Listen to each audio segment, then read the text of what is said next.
there's always this perception about followers. Somebody says, well, I got 50,000 followers. So people's perception is, wow, they're well off. Mm-hmm. They're selling a lot. But there was an artist, I'm not going to name the artist, but I believe she had a couple million followers and she only sold 1,000 copies of her album. And a lot, so people, I think, whether it's fans or just people in general, assume that you got 2 million followers, that means you're selling like hotcakes. Right. So talk about that a little bit. How important it is to look at conversion of those followers and understanding that you might not convert 50% of those followers. You may convert 2%, Right. but that 2% might be a lot if you have 2 million followers. So talk about that a little bit. Like, what are your thoughts on that?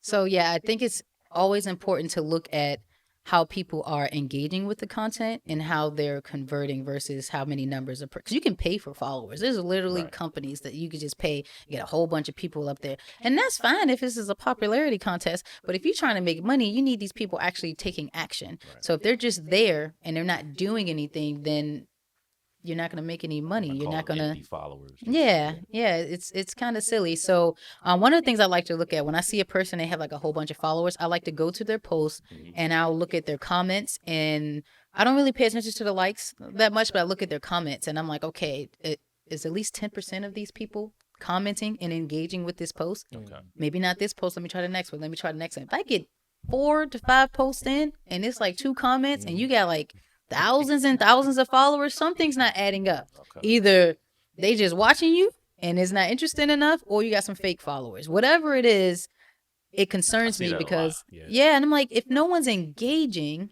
then now granted, I can't see all their data. Maybe they're sharing like crazy and I can't see that piece from the public facing one. But in that comments and seeing how many people are engaging, that's how you get a good idea of if the people that are following are actually rocking with this person and investing in them and what they have to offer. Because you can have a lot of followers that doesn't equal money, and that's like kind of the first thing I tell people when they come to me. It's like, if you're looking for a bunch of followers, I need to know why.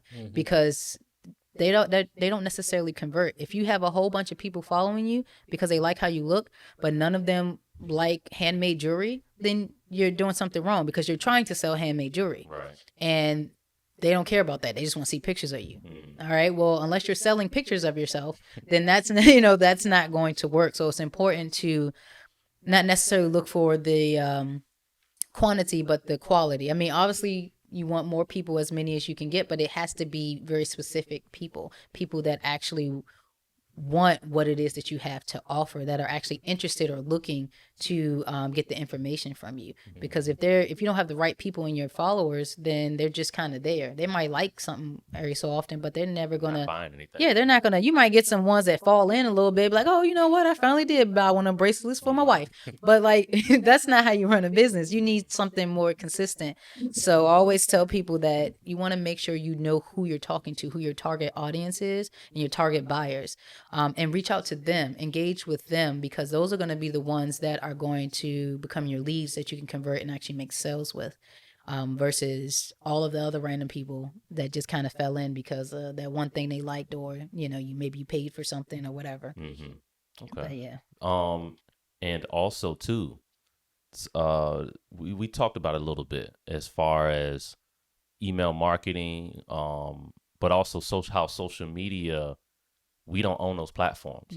So if for some reason the platform gets shut down, do you normally, when you're talking with your clients, do you stress the importance of them having some other form of being able to get to their audience, whether it's a website? Oh yeah. I'm sorry. Yes. Yes, absolutely. So I always like to look at social media as it's a great space. You can make money directly from Instagram. Like, people do it all the time. But my recommendation is always use that to get people off of the platform and onto something that you own, like your website, like a text message group, like an email marketing group, or a a community, maybe a little, there's, oh gosh, Mighty Network, I think it's called, but like some sort of community that's off of the social media platforms that you own, that you can always be in connection with your people, so that if any of that does happen, you're fine. You still got your people, your money's not messed up, everything's good. So even though, again, you can make money directly from Instagram, and if that's the easiest for, like, say, for them to manage right now, then I'm like, okay, but at the least have a website. It ain't got to be crazy fancy. Get you a Squarespace or something. Make sure they can contact you, book you, see some of your work, boom, because at least you can pull people off, and you'll have that website forever as long as you pay, what you need to pay on it. So yeah, I think that that's better, and to look at social media more as a place to connect with your community, to kind of hear what their thoughts are, what they think, to be helpful, and then to bring them off to have a deeper conversation in another space that you actually own.